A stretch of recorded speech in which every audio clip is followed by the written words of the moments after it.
Quero convidar o pastor Sebastião para chegar até aqui. Ele estará nos trazendo a palavra nesta noite. Nós estamos, meus irmãos, naquilo que nós podemos chamar de pré-campanha de missões estaduais, né, Jaime? Nossa pré-campanha. Pastor Sebastião pode chegar aqui. Ele vai estar nos trazendo a palavra nesta noite. No final deste mês, nós estaremos recebendo o casal de missionários que atua ali em Serra Caiada, não é, Kleber?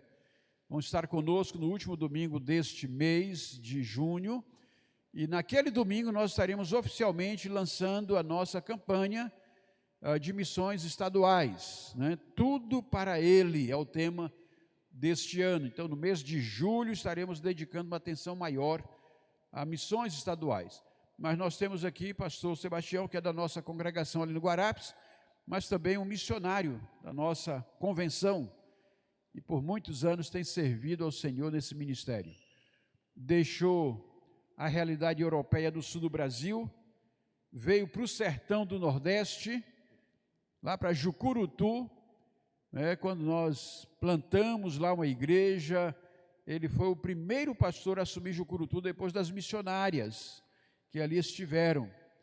Saiu de Jucurutu, veio para uma igreja aqui em Natal, e Deus tem conduzido a vida dele já 6 anos, está conosco ali do Guarapes, não é? Eu vou pedir que ele esteja apresentando a esposa, que os irmãos já conhecem, mas ela está ali atrás, vão conhecer aqueles que não conhecem, e o filho e a nora que estão também aqui conosco, e depois ele vai nos trazer a palavra nesta noite. Deus abençoe, pastor.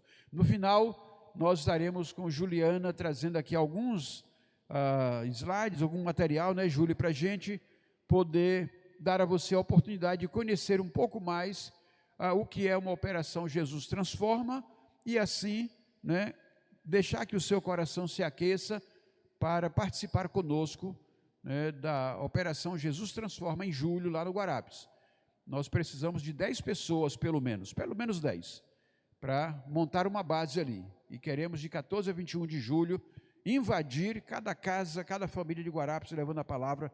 E nós contamos com jovens, adolescentes, adultos, todo mundo que possa tirar uma semana aí das suas férias de julho para se dedicar a missões ali no Guarapes. Então, no final, teremos Juliana trazendo um pouco mais dessa conscientização aí aos irmãos.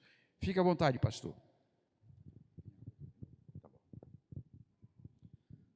Obrigado, pastor Edson, obrigado à igreja. Que Deus os abençoe ricamente. Que privilégio podermos estar aqui. Não me refiro só aqui no púlpito, mas estarmos aqui neste lugar para adorar e cultuar ao Senhor. Que privilégio nós temos de poder prestar cultos ao Senhor, de poder celebrar a Cristo Jesus, nosso Salvador e nosso Senhor. Ele nos resgatou, Ele nos tirou da perdição, das trevas, e nos trouxe para a luz. E hoje nós podemos estar aqui para exaltar o seu nome, para cantarmos hinos. Estava lembrando ali, pastor Edson, da música. Eu me converti numa igreja em Santa Catarina, na cidade chamada Urubici. Talvez alguns irmãos já viram, tem sido hoje muito conhecida.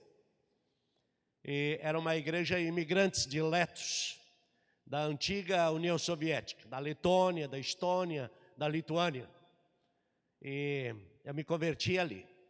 Então eles tinham uma banda, tinham um coral, tinham instrumentos. O povo europeu e o povo russo são muito ligados à música. E os letos também. Eu até cantava no coral naquela época. Hoje, se eu for cantar, eu atrapalho. Mas é assim mesmo. Mas eu quero apresentar aqui a minha esposa, a Eliane, lá atrás. Ela está lá num cantinho por causa do ar-condicionado, o frio. A gente está saindo de uma gripe aí, de uma semana e pouca de gripe, não está fácil não. E aqui a Eliane, né, e o meu filho, o Tiago, e a nora, a Josi. Então, que Deus abençoe, são meus companheiros. Temos o outro filho, o Mateus, e a nora, a Micaliane, e o netinho, o Bernardo. Mas ficaram em casa, ela está trabalhando e ele ficou cuidando do bebê. Mas louvamos a Deus pelas nossas vidas. Desde 74, mais ou menos, eu tive um encontro com o Senhor. Já faz algumas décadas. Em 83 eu assumi um ministério, na época como evangelista. E naquele mesmo ano a gente casou. E aí eu me dedico no ministério, estamos no ministério até hoje.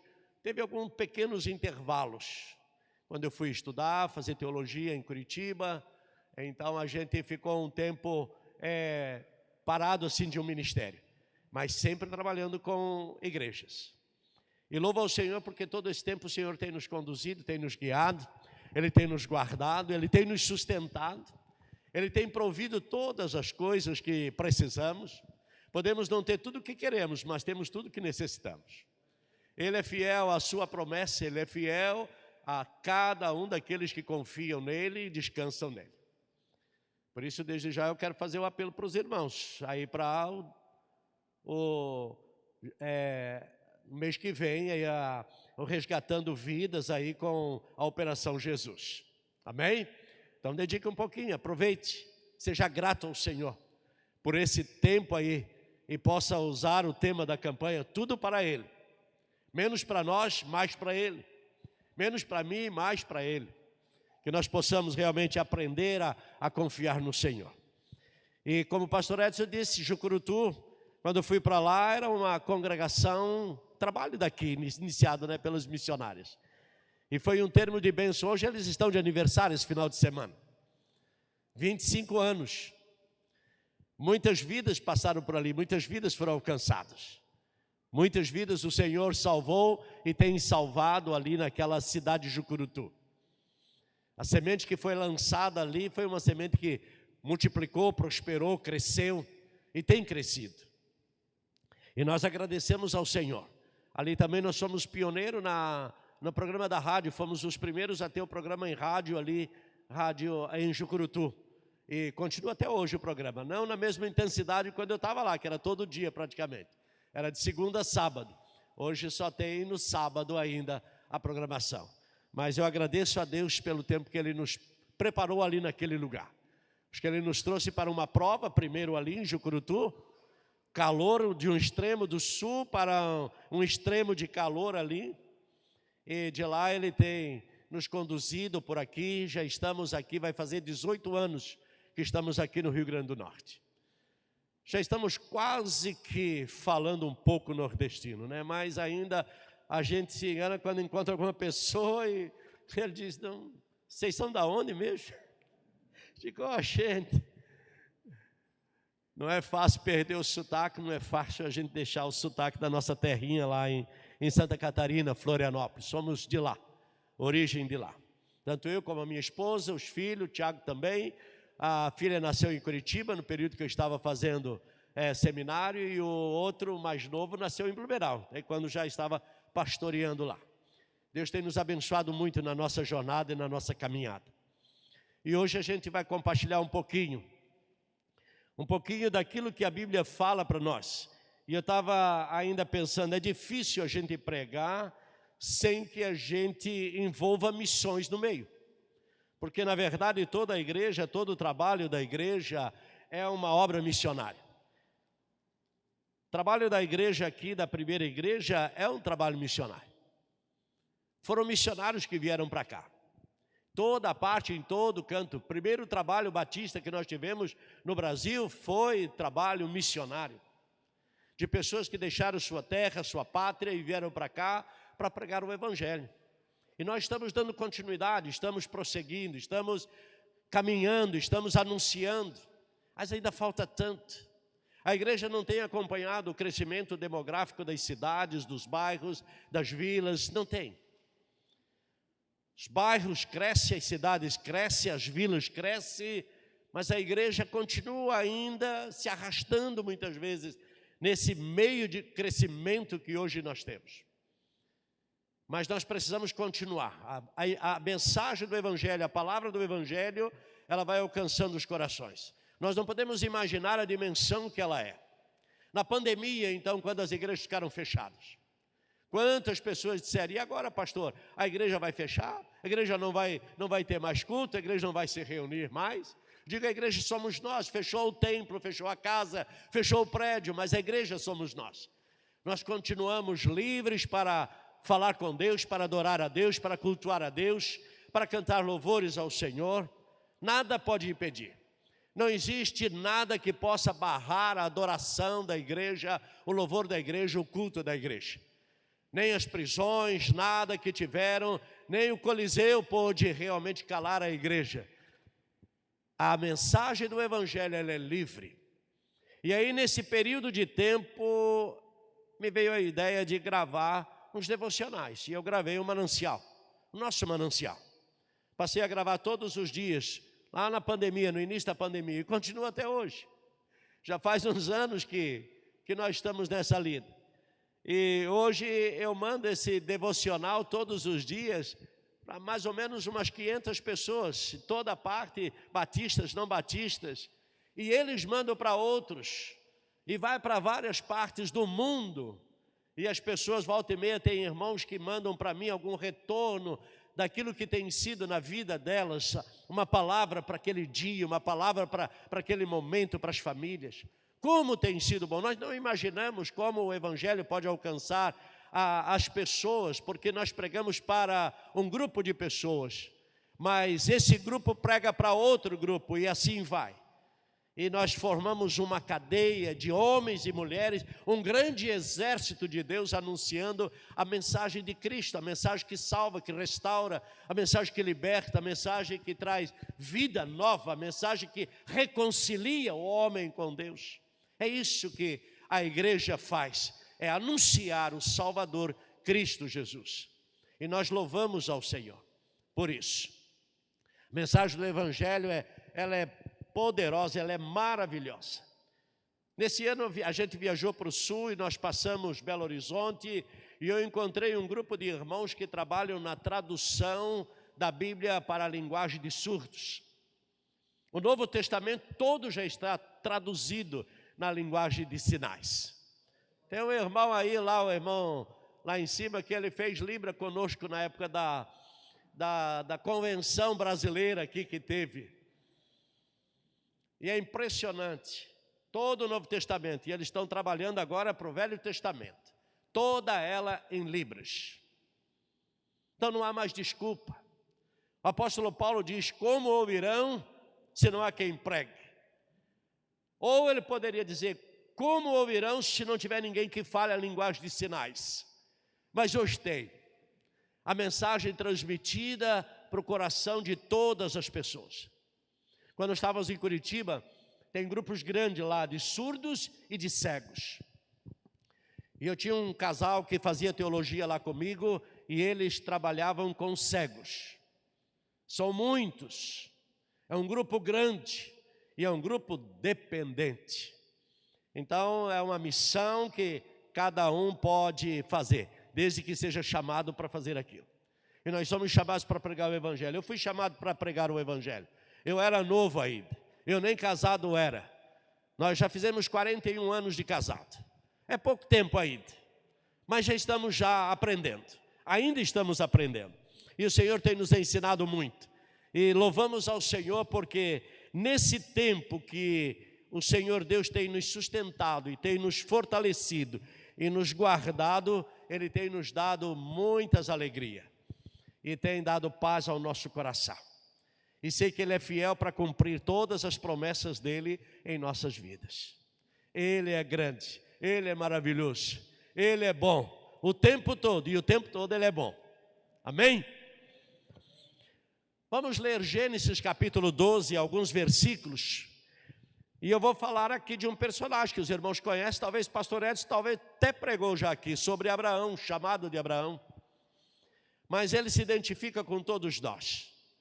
Eu quando vim para Jucurutu, a minha família não conhecia, só eu, que tinha vindo já uma vez a conhecer. Quando descemos aqui, o pastor John Dyer me recebeu, e no outro dia a gente ficou 2 dias aqui, depois nós fomos para Jucurutu, e ali a irmã Liédia de Jucurutu ficou para ir conosco, para nos guiar no caminho. Era o carro ainda da Rosilene, que deixou aqui para a gente ir para Jucurutu. E ela disse, pastor, o rio lá está seco, não tem mais aquela água na vez que eu fui, 2 anos atrás. Está tudo sem água. Eu digo, não tem nem um pouquinho de nada. Mas eu fui orando e pedindo a Deus para colocar no coração da esposa e dos filhos paz porque quando saímos daqui, começamos a pegar já a Agreste, aí a gente começou a ver tudo seco, seco, seco, seco, seco, seco. Eu disse, mas é aqui que o Senhor trouxe, então é aqui que o Senhor também vai falar ao nosso coração e vai trazer paz ao nosso coração. Querido, aqueles 4 anos e meio que nós passamos em Jucurutu foram os melhores que nós tivemos ali. Porque chegamos em dezembro, a partir de janeiro começou chuva. E foram todos aqueles 4 anos de bom inverno, como diz o nordestino. Quando eles falavam que o inverno vinha, eu esperava o inverno do sul. Frio, ainda tinha umas blusas, uns casacos. Mas daí disseram, não, o inverno aqui é chuva, pastor, é quando chove que esfria, daí é inverno para nós. Digo, amém, então, amém. E a gente chegou nesse tempo, mas Deus foi maravilhoso. E Ele nos abençoou de uma forma tremenda. E sou grato ao Senhor por isso. Amém? Gênesis capítulo 12, vamos ler do versículo 1 ao 5 agora. Então o Senhor disse a Abraão, sai da tua terra, do meio dos seus parentes e da casa de seu pai, e vá para a terra que eu lhe mostrarei. Farei de você um grande povo e o abençoarei. Tornarei famoso o seu nome e você será uma bênção.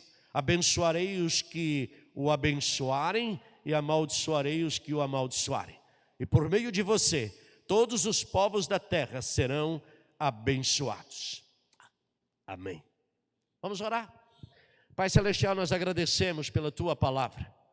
Ó Deus, e agradecemos porque todos os dias o Senhor tem se revelado a nós, através, ó Deus, das Escrituras, mostrando para nós que o Senhor é aquele que conduz a história, aquele que dirige a história e aquele que sustenta as nossas vidas.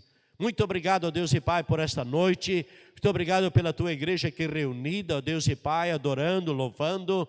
Também quero agradecer, ó Deus, pela igreja ali do Guarapes, ó Deus, pelos irmãos que estão lá nesta noite te adorando e cultuando. Abençoa-os, Pai, e nos abençoe em nome de Jesus. Amém. Amém. O chamado de Abraão. É interessante que Deus chama Abraão e a primeira coisa que Deus fala para ele é: sai da tua terra. É um chamado talvez até muito estranho para alguns. Agora, interessante é que quem falou foi o Senhor. O Senhor é que disse para Abraão: sai da tua terra. Abraão não questionou. Abraão não perguntou: para onde eu vou, Senhor? Eu fico às vezes comparando, e na época fiquei assim ligando também, quando Deus mostrou aqui o Nordeste e Rio Grande do Norte, e a terra ali em Jucurutu, eu logo respondi. A primeira vez não. Eu vim uma vez bem rápido quando as missionárias estavam ali. Passei um final de semana, cheguei no sábado, passei o domingo, segunda-feira retornei. Foi um relâmpago. Mas passaram 2 anos, e aí veio o convite de novo. Aí então eu vim para ficar um pouquinho mais com eles, aproveitei um pouquinho mais, e fui até Mossoró conhecer uma outra igreja em Mossoró. Também muito boa a recepção, igual Jucurutu. Só que quando cheguei de volta a Santa Catarina, eu disse para a esposa, e colocamos diante de Deus, e eu disse: aquela que convidar primeiro será aquela que eu vou. E entendo que é esta a vontade de Deus. Uma semana depois estava a carta de Jucurutu lá, foram rápido. E eu disse: é Jucurutu então. E o Senhor nos trouxe para ali. O que tinha a oferecer Jucurutu para nós? Na realidade do Sul, pouca coisa. Até em termos de salários, também foi metade, não era metade da metade de lá. Mas não era isso que o prendia, não era isso que sustentava e não era isso que segurava. Mas era a graça de Deus, o amor de Deus, o chamado de Deus. E Ele foi fiel nesse tempo maravilhoso. E Ele tem nos abençoado tanto nessa terra, meus irmãos, que Às vezes a gente até fica surpreso com as bênçãos de Deus. Mas ele é assim. O Senhor Deus disse a Abraão: sai da tua terra. Para onde, Senhor? Interessante que Deus diz: vai para uma terra que eu te mostrarei. Abraão era natural de Ur, mas vivia em Arã, Padã Arã. E ele não perguntou se era para alguma outra região, próxima, alguma outra cidade. Não, vai para uma terra que eu te mostrarei. Você caminharia hoje diante de um convite desse? Sai de Natal, do teu conforto, do teu descanso e vai para um lugar que eu vou te mostrar. Alguém faria isso hoje? Nenhum de nós. A princípio, eu creio que nenhum de nós daria uma resposta já assim. Não, eu vou, largo tudo e saio. Interessante que ele tinha bens, ele tinha tantas coisas, mas ele deixa tudo e parte. Sai da casa do teu pai, da tua família, dos teus parentes, dos teus amigos. Deixa tudo para trás e vai para onde eu te mostrar. Não é só o missionário, o pastor, mas é todo aquele que tem um chamado de Deus e que ele obedece ao Senhor. Ele está sempre disposto a seguir a voz de Deus. A voz de Deus sempre é o melhor que nós podemos ter. A direção do Senhor é sempre a melhor que nós vamos ter em nossas vidas. Quando estava no sul, eu recebi telefonema de um missionário. E ele perguntou, eu estava na região oeste do estado, meio oeste, e ele disse: pastor, como é que é aí a cidade? Ele deu o nome de uma cidade que a junta de missões queria que ele fosse para lá. E ele disse: como é a cidade aí? Eu digo: a cidade é pequena, tem em torno de uns 15, 16 mil habitantes. Tem universidade? Eu digo: não, tem aqui uma extensão, mas tem perto, tem próximo, a uns 30 quilômetros, 40 quilômetros, tem universidade. O que tem aí? Eu digo: tem a fábrica da Perdigão, tem comércio, lojas. Faz frio aí? Eu digo: depende. No inverno chega a 0, às vezes abaixo de 0. Ele disse: não, então não. Então não é para aí que eu vou, não. Aí a gente fica pensando, eu pensei na hora, eu digo: não é um chamado então. É uma escolha, que você quer escolher o lugar para onde vai. Aqui mesmo, meus queridos, no Guarapes, eu tenho às vezes convidado muitos irmãos, alguns amigos, e às vezes até ali próximo ali, igreja, para nos visitar, para ir ao Guarapes. Eles dizem: não, pastor, o Guarapes é perigoso. Lá é perigoso à noite. Eu digo: perigo, meu irmão, tem em todo lugar. Nós estamos ali já faz 6 anos, e Deus nos guardou em todo o tempo? Nunca. E Ele vai nos guardar em todo o tempo que for necessário. Querido, quando nós ouvimos a voz de Deus chamando, e quando nós ouvimos Deus nos convocando, nós precisamos entender que Ele é o Senhor, Ele é o dono, Ele é aquele que conhece o caminho, Ele sabe todas as coisas. Recursos. Ali mesmo no Guarapes, hoje alguns irmãos talvez não tenham ido lá tão frequente depois que foi inaugurada a capela, mas nós já fizemos uma opção de coisa, apesar de um grupo tão pequenininho e de recursos tão poucos. Mas Deus tem nos abençoado. E então o texto ele diz que o Senhor disse a Abraão. É interessante, meus queridos, e é importante nós entendermos que quem falou foi o Senhor. Ele disse a Abraão: sai da tua terra, da tua parentela e da casa de teu pai e vai. Muitas vezes nós nos sentimos tão confortáveis e nos sentimos tão amparados e tão seguros que nós achamos que um chamado, um enviado, algum lugar que o Senhor quer que a gente esteja, não é para nós, mas para outros. Alguns irmãos, eu não sei quantos, talvez o pastor Edson conhece, pastor Carlos Ginter Krieger, trabalha entre os gerentes. Um missionário que está lá há mais de 60 anos na tribo Xerente. Fez, eu acho que 67 anos. Ele saiu do Seminário do Sul, ele e a irmã Wanda, e foram para lá e continuam até hoje. Eles são de origem lá de Blumenau. A mãe dele morava lá perto da nossa casa, sempre visitava quando ele ia lá. Ele ia pregar lá na igreja que eu estava e a gente tinha um bom relacionamento, ainda tem. Nós participamos ainda de uma live de intercessão nas terça-feira e às vezes ele está presente. Mas a saúde dele e da irmã Wanda já estão bem precária. Todos esses anos lá servindo. Ele disse que muitas vezes teve pessoas que disseram para ele: pastor, que desperdício a sua vida aqui numa tribo de índios. Ele fala alemão, ele fala inglês, ele fala o xerente, porque ele escreveu, criou a língua, escreveu e traduziu o Novo Testamento para a língua xerente.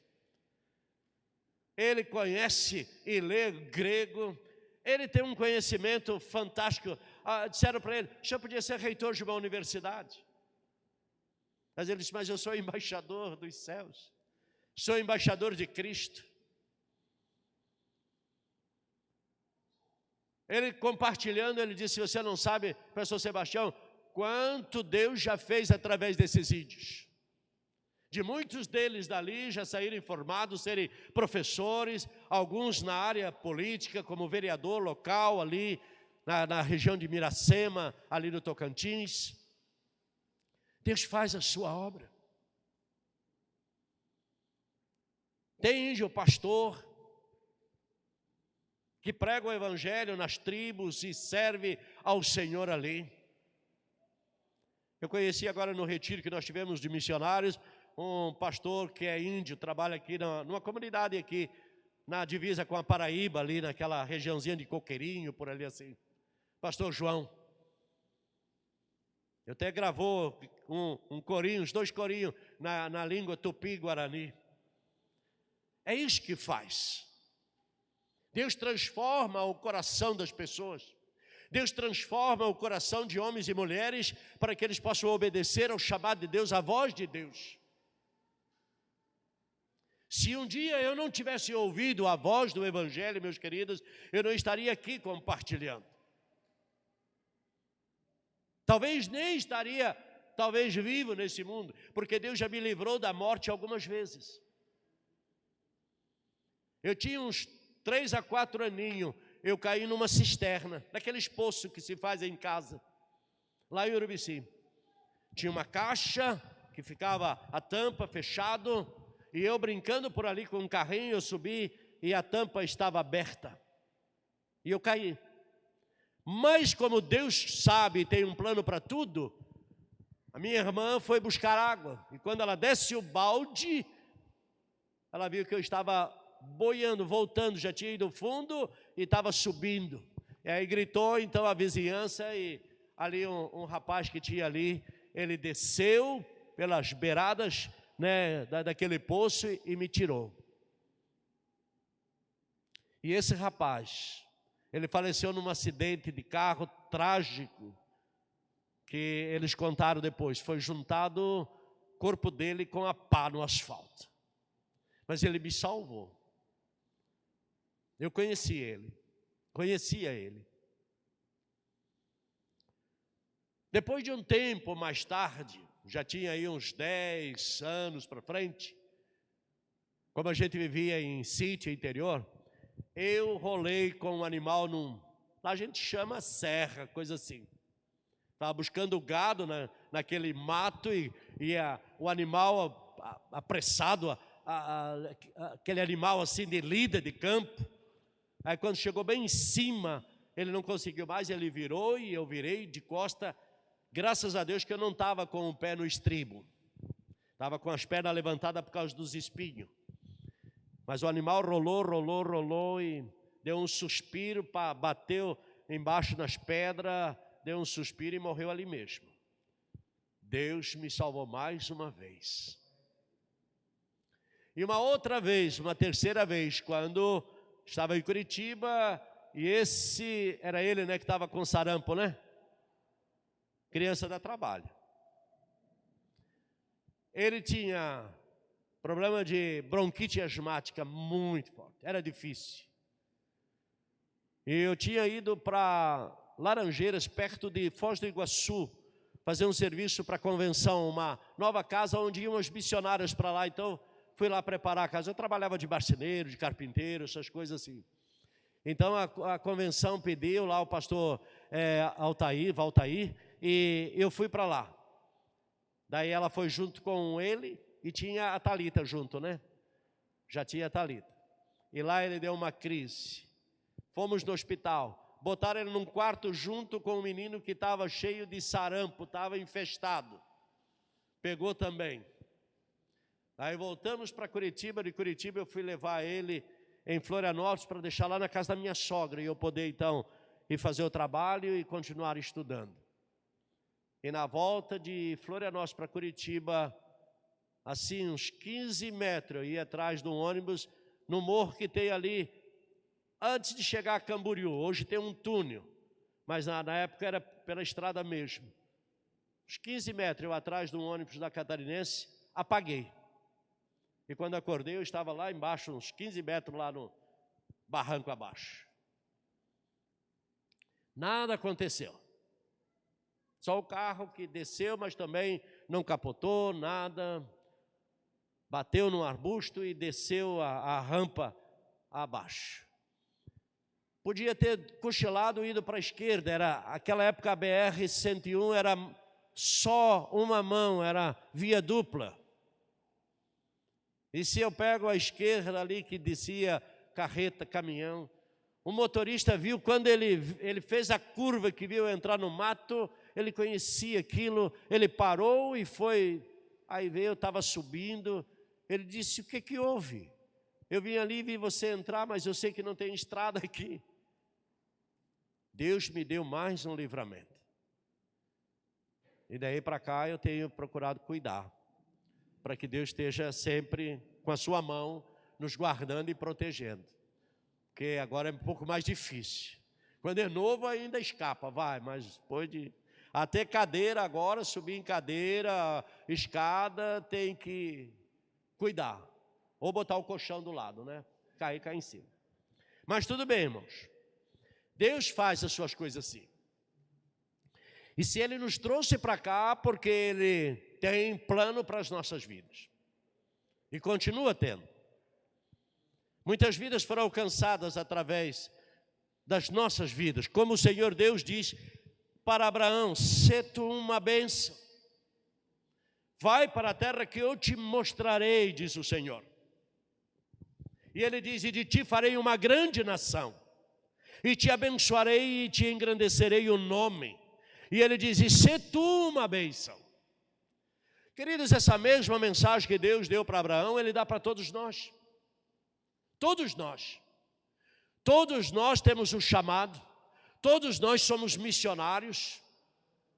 Todos nós temos potencial de poder fazer a obra de Deus em qualquer lugar. Não é só para pastores, nem missionários, nem evangelistas. São para todos aqueles que têm Jesus no coração. Teve um missionário no passado que disse: cada coração sem Cristo é um campo missionário, mas cada coração com Cristo é um missionário. Amém?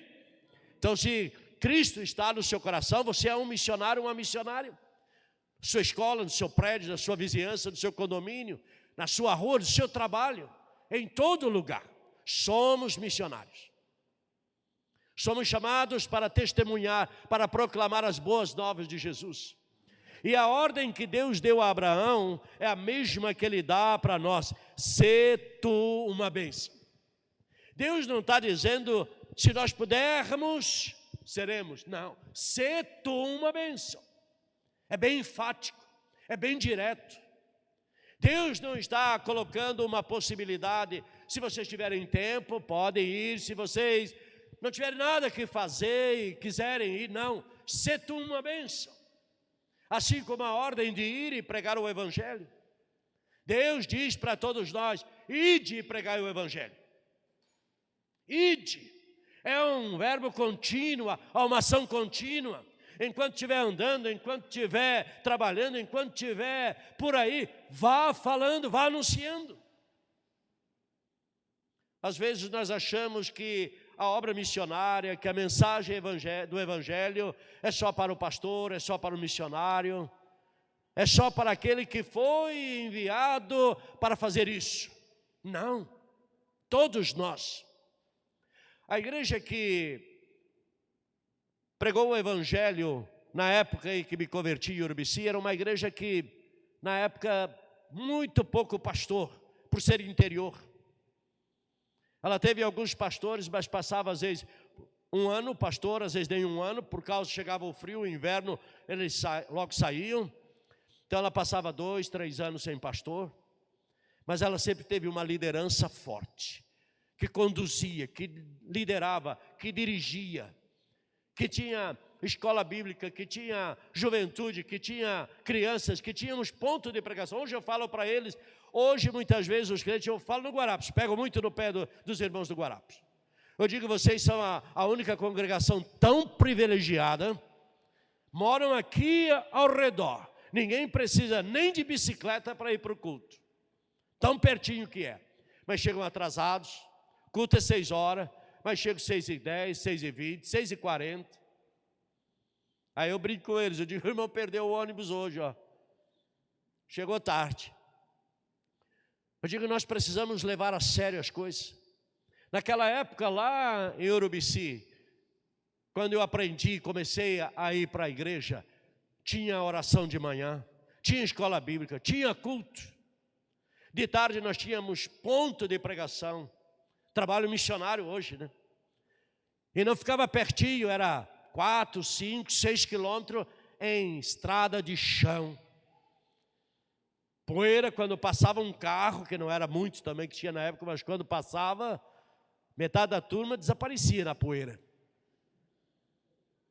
Chegava em casa de tarde, tomava um banho e ia para a igreja. Que prazer, que alegria. A igreja tinha do lado uma torneira e um limpador para raspar o calçado do barro, porque a maioria morava tudo em interior, era chão, era estrada de chão, mas eles vinham com os pés na lama, na chuva, levavam o calçado numa sacola. Eu digo, hoje nós temos tanta modernidade e nós temos tanta, como diz, tão pouca disposição. Ah, que tempos!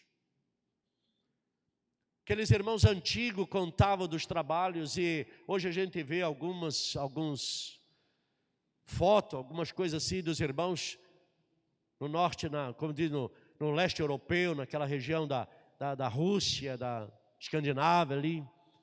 Irmãos que para se batizar fazem um buraco no gelo para o candidato ir ali. Hoje a água, se não, aqui ainda não precisa ser aquecido, né? Mas lá no sul a gente tinha que aquecer a água. Porque não era o candidato que sofria, né? E ser mergulhado rapidinho e sair, mas era o pastor que ficava dentro d'água. Quando ficava lá, os pés ele nem sentia mais. Muitas vezes. Até que um dia a gente descobriu que tinha aquecedor. E aí a gente botou dentro d'água. Mas Deus é maravilhoso, queridos. Se Ele chamou Abraão para fazer algo tão grande e continuar a mensagem de Abraão, o legado de Abraão para nós como igreja hoje, nós devemos realmente agradecer ao Senhor, se levantar e dizer, Senhor, me perdoa, Senhor, olha, nem diga me envia, porque senão Ele pode enviar mesmo. Como o pastor Paulo Solon, uma vez, ele estava na igreja de Porto Alegre, uma igreja grande, mas ele disse, Senhor, eu estou pronto para ir para onde o Senhor quiser. E ele disse, não é que naquela hora Deus passou ali, escutou, e tirou ele de uma igreja de quase 600 membros, levou para uma igreja com menos de 30, em Florianópolis. E ele foi. Ele obedeceu e foi. Ele disse, mas Deus é bom, Deus é maravilhoso e Ele sabe o que faz. Tem alguns personagens que nós conhecemos como Jeremias, como Neemias, que eles fizeram, mas se colocaram à disposição de Deus, nas mãos de Deus. Aí nós vemos Isaías, quando ele está no momento de adoração no templo, adorando, e ele ouve ali a palavra, e de repente o Senhor mostra tantas coisas, e diz: a quem enviaremos? E ele: eis-me aqui. Eis-me aqui, envia-me. Mas hoje às vezes nós temos que dizer: espera aí, para onde eu vou? O que tem lá para mim? Como eu vou sobreviver? O que é que eu vou ganhar? Quantas coisas assim. Uma das coisas que nós devemos lembrar, irmãos, que a palavra de Deus diz que aquele que chama é fiel para cumprir chamado. Ele é fiel. Nós precisamos viver na dependência do Senhor em todo o tempo. Porque a bênção do Senhor, a maior alegria está aqui no versículo 3, quando ele diz: abençoarei os que te abençoarem e amaldiçoarei os que te amaldiçoarem. Nós temos visto isto ao longo da história também, daqueles povos e nações que amaldiçoaram o povo de Deus e o que resultou para eles. Mas nós temos visto o contrário, daqueles que têm abençoado Israel, e como a palavra de Deus também diz, que nós devemos orar pela paz de Israel, de Jerusalém, para que prosperem. É uma bênção que Deus tem declarado. Se nós queremos a bênção do Senhor sobre aquela nação, aquele povo, é porque Ele também deseja nos abençoar. Em todo o tempo. E aí nós precisamos lembrar que o Senhor prometeu estar conosco todos os dias. Em Josué 1:9 diz: não te mandei eu, esforça-te e tem bom ânimo, não pasme, porque eu sou contigo por onde quer que andares. Deus está dizendo: eu serei contigo, eu sou contigo por onde quer que andares. Estarei com você. Eu guardarei, eu sustentarei.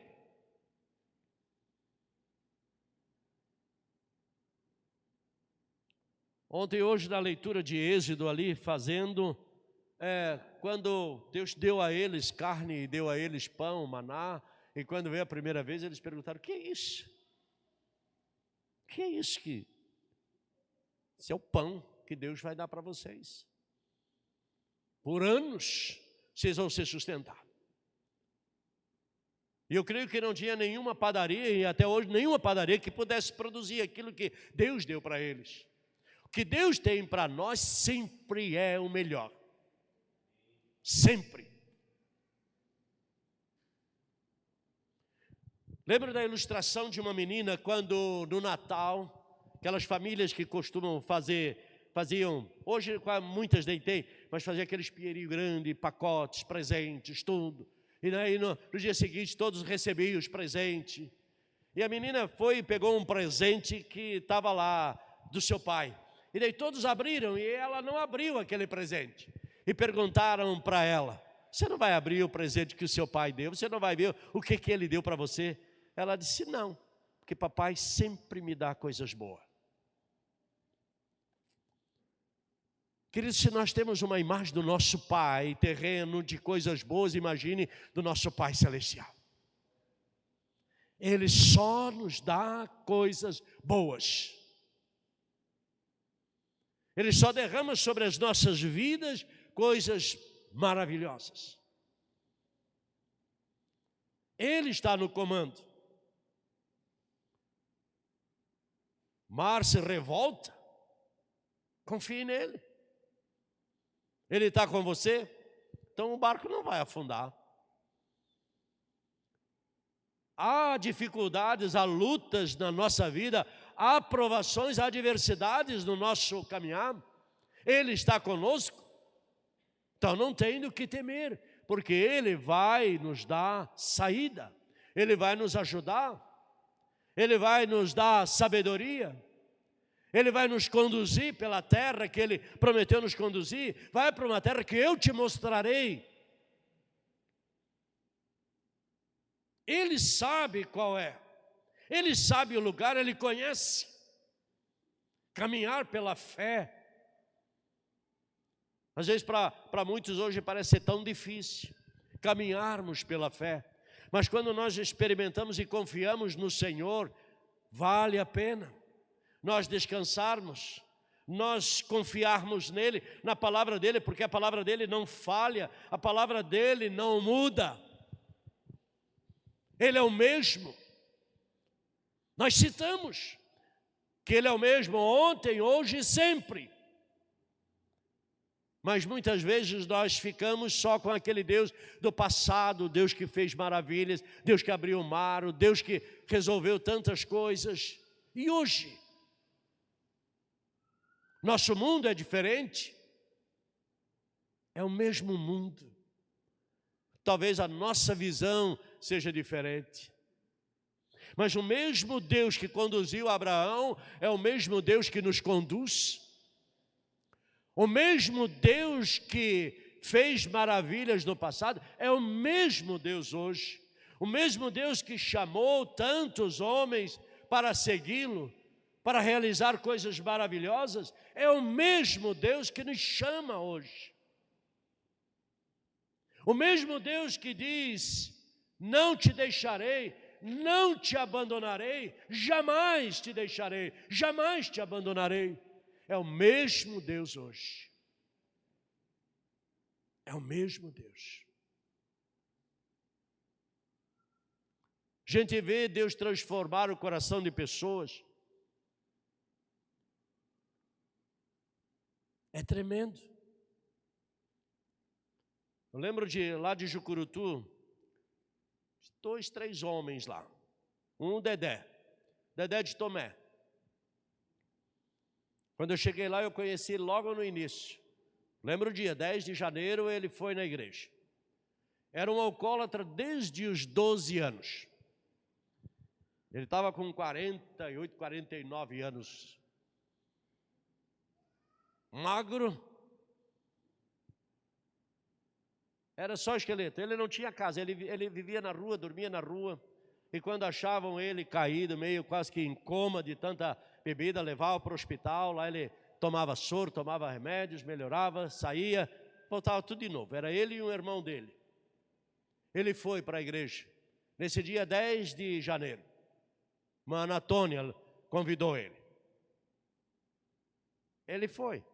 Entregou a vida dele para Jesus. Continua até hoje em Cristo. Interessante que a mudança dele foi assim, da noite para o dia. Ele não sabia uma letra. Ele foi para a escola lá que tinha de alfabetização, foi para lá, 6 ou 8 meses ele já estava lendo. Eu fazia um boletim para a igreja lá, aí no começo ele perguntava: que palavra é essa, pastor? O que significa? Aí depois chegou um ponto e ele disse: pastor, não precisa mais não, agora eu já entendo tudo. Deus deu a ele inspiração de compor música. Ele gravou 2 CD. Eu digo: Dedé, você está mais adiantado que eu não gravei nenhum ainda hoje, até hoje. Ele não é aquele cantor, não tem voz, não é aquela coisa, mas ele tem vontade. E ele é convidado, vai pelas igrejas, assembleia, outras lá, presbiteriana, vai lá cantar, vai lá dar testemunho dele. É uma bênção. Ele quer vir aqui, só ele diz: quando que não é muito frio lá, pastor, para mim ir lá? Porque lá em Jucurutu ele já sentia frio, então imagine aqui. E um outro irmão era o irmão Cícero. Nós tínhamos uma extensão de uma congregação lá num bairro lá, o bairro Novo Horizonte. E a esposa dele e o filho iam lá, no dia de semana que a gente tinha lá um momento de oração e estudo da palavra, ela ia lá pedir oração por eles. E ele ficava do outro lado da rua, em frente à porta, sentado no meio-fio com uma garrafa de cana na mão. Mas daí quando chegou o período do carnaval, a gente fazia retiro. E a gente convidou ela para ir cozinhar para nós, para que o pessoal da igreja tivesse mais liberdade de participar no retiro, que era muito bom o retiro lá. Muito bom mesmo. E ela disse, eu posso levar ele, pastor, para ele ficar lá comigo, porque senão ele vai ficar na rua, bebendo todos esses dias, não vai nem para casa. Eu digo, leva, porque lá é o lugar para ele estar. Levou. No outro dia, ela disse, posso trazer ele de novo? Ele gostou, pastor, posso levar ele de novo? Leve. Aí lá nesse retiro, numa noite dessas, ele entregou a vida para Jesus. Está até hoje firme. E Deus mudou a vida dele. Deus transformou a vida dele. Organizou a vida dele. O Dedé não tinha um documento, tirou todos os documentos. Conseguiu um benefício para ter um sustento para ele. Esse irmão também conseguiu um aposento para ele, um benefício lá. Reformou a casinha dele, fez tantas coisas. O Evangelho transforma as vidas. O Evangelho transforma.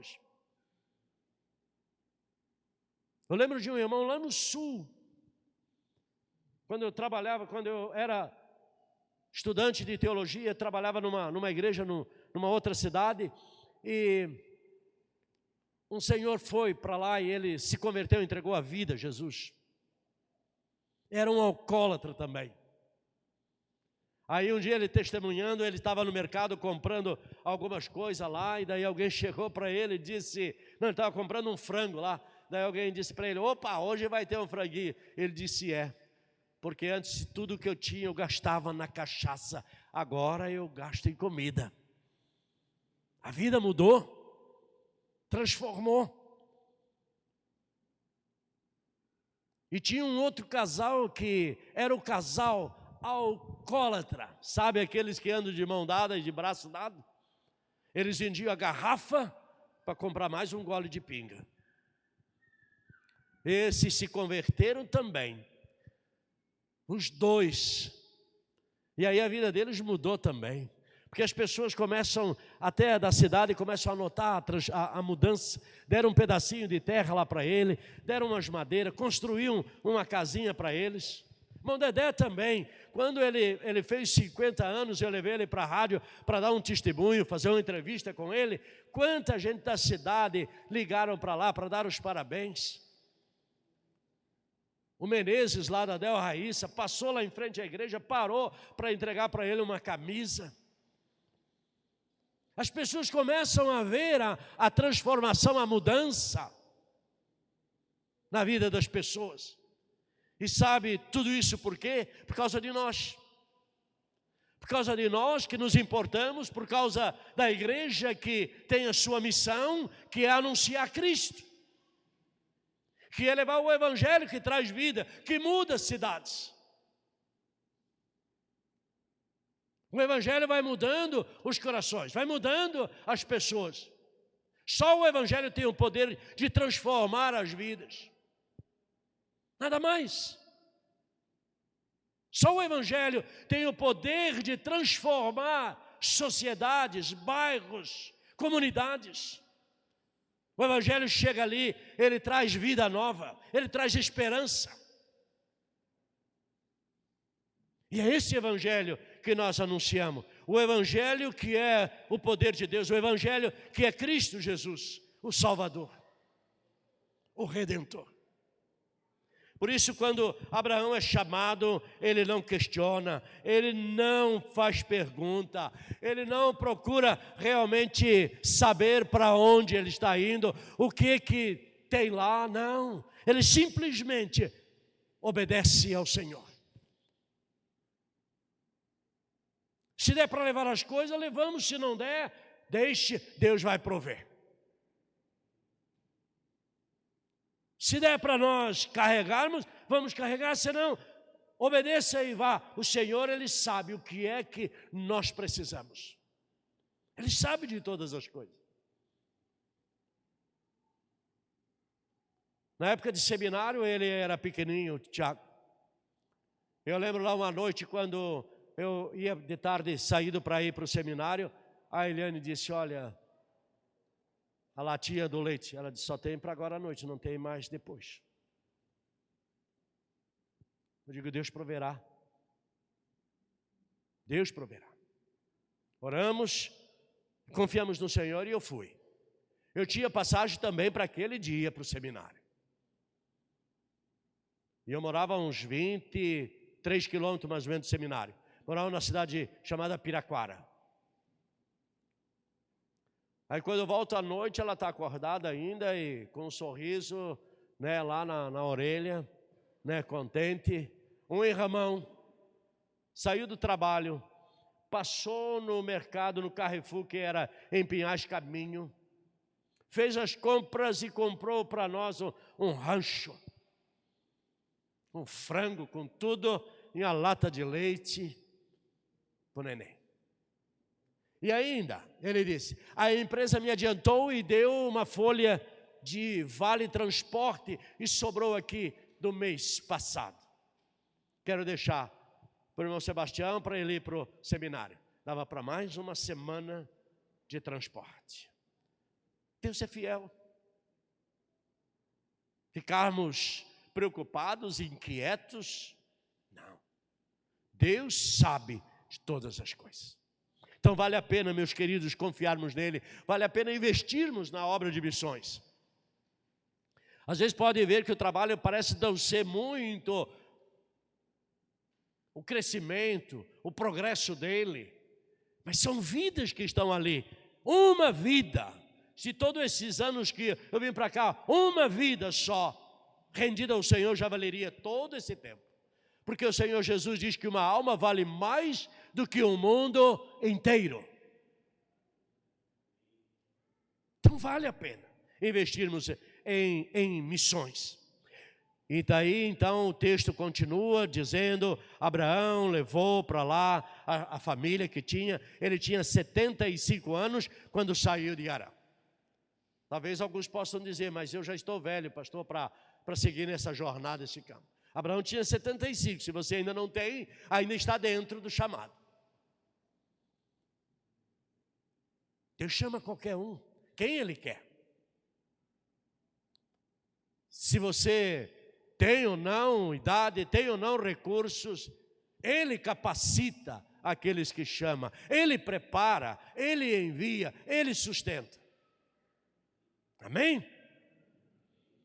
Que Deus nos abençoe, queridos. E eu desejo que o Senhor continue falando ao coração dos irmãos. Continue falando ao coração da igreja aqui, da PIB de Natal, para que nós sejamos um grande exército de homens e mulheres, que possam não apenas dizer, nós enviamos missionários, mas que nós possamos dizer, nós somos missionários dessa cidade. Deus nos chamou para servir nessa cidade. Deus nos chamou para proclamarmos o Evangelho. Deus nos chamou para sermos mensageiros das boas novas. Em cada bairro, em cada rua, em cada canto dessa cidade.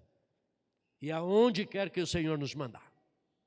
Que nós possamos estar sempre prontos. Que Deus os abençoe e que Deus os fortaleça, capacite e encha o coração desse amor pela obra missionária. Amém?